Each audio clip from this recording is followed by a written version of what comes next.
Nagaan keenya bakka jirtanitti isin akka qabu jecha guyyaarra Leaf Colour Adobe Premiere Pro irratti haala kamiin akka fayyadamuu dandeenyu isin ittiin agarsiisa. Hamma xumura isaatti na waliin tura. Gara editiitti jalqaba Adobe Premiere Pro keenya erga banannee viidiyoo keenya maal goona karratti Leaf Colour hojjechuu barbaanne drag and drop fayyadamna jechuudha. Fuunee gara antini keenyatti keewwannaa jechuudha. Import goona jechuudha. Sanii booda viidiyoo kana irratti maalidha Leaf Colour fayyadamuun barbaadeemman. So maalidha viidiyoo kana fudhadha gara timeline korratti baafadhe.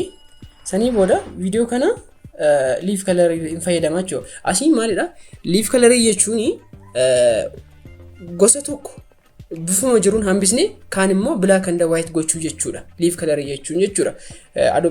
Adobe Premiere Pro irratti haala kanaan nu fayyada jechuudha. So amma kana Leaf Colour fayyadamaa jechuudha.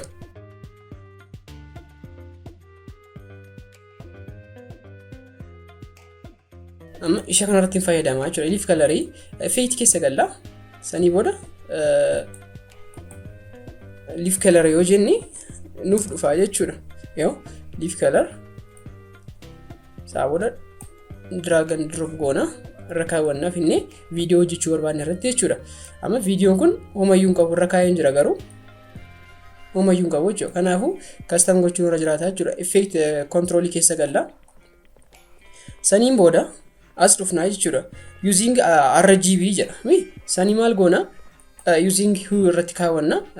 Sanii booda samplii fudhannaa jechuudha. Samplii keenya amma keenyaaf diimaa kana akkuma jiruun hambiseen kan immoo black and white waan gochuu barbaadeef diimaan kun naafaafu samplii isaa fudhee sanii booda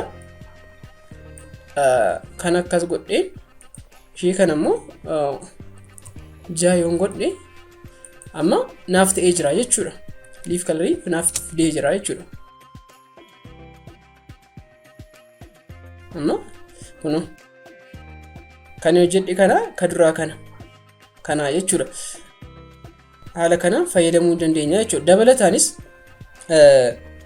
amma ishee soofaa kanaa fi abaaboo kana maal gochuun barbaade black and white godhee girgiddaa kanaaf teebilii kana immoo haaluma jiruun hambisuu yoon barbaades maal godha aqee Leaf Colour koo viidiyoo irra hojjechuu madaalatti kunoo asirraan kaawwadhe garuu amma jijjiiraman qabu kuma silaadha kunoo viidiyoo walirraa kuteen jira waan ta'eef jechuudha. Isa kana maalidha isa kanarraan kaawwadhe custom godha jechuudha. Ofiin asitti kanaan jijjiiradha. Saniin booda samplii fudhaa jechuudha. Samplii teebilii kanarraa fudhe sanii booda kana 100 godha. Isti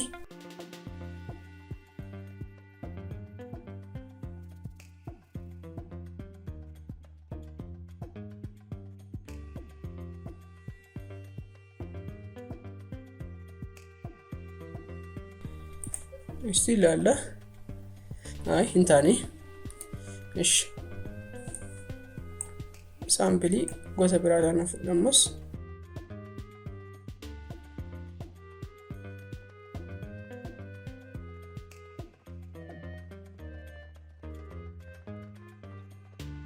ammas hin taane samplii fudhaa ka girgiddaa immoo fudhasti amma ta'ee jira jechuudha. Amma yoo ka girgiddaa isa kana ta'uu dabalatiin ka kana fudhatee jira. Kunoo girgiddaan kun haaluma jiru nafee kun immoo black and white naaf ta'ee jira jechuudha. Kunoo teebiliin kunis haaluma duraatiin jira jechuudha. Jijjiiramee hin qabu jechuudha. Haala kanaan fayyadamuu hin dandeenya jechuudha.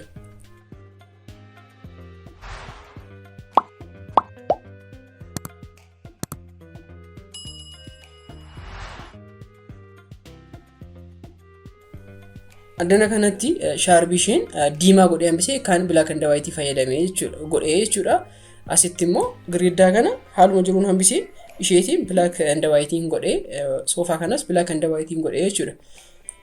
So bifa kanaan fayyadamuu dandeessu. Isiniinis viidiyoo keessan irratti iddoo barbaadanitti kalarii tokko haaluma jiruun oriijinaala gootanii hambisuudhaan normaali gochuudhaan kaan immoo jijjiiruudhaan fayyadamuu dandeessu jechuudha. Garuu gaafa fayyadamtanii sababa qabeessa ta'uun isinirra jiraata jechuudha. Kanarraa kanuma fakkaata. Viidiyoo dabalataadhaaf subscribe gochuun nu waliin tura isiniin jenna. Amma deemnee wal agarrutti nagaan tura.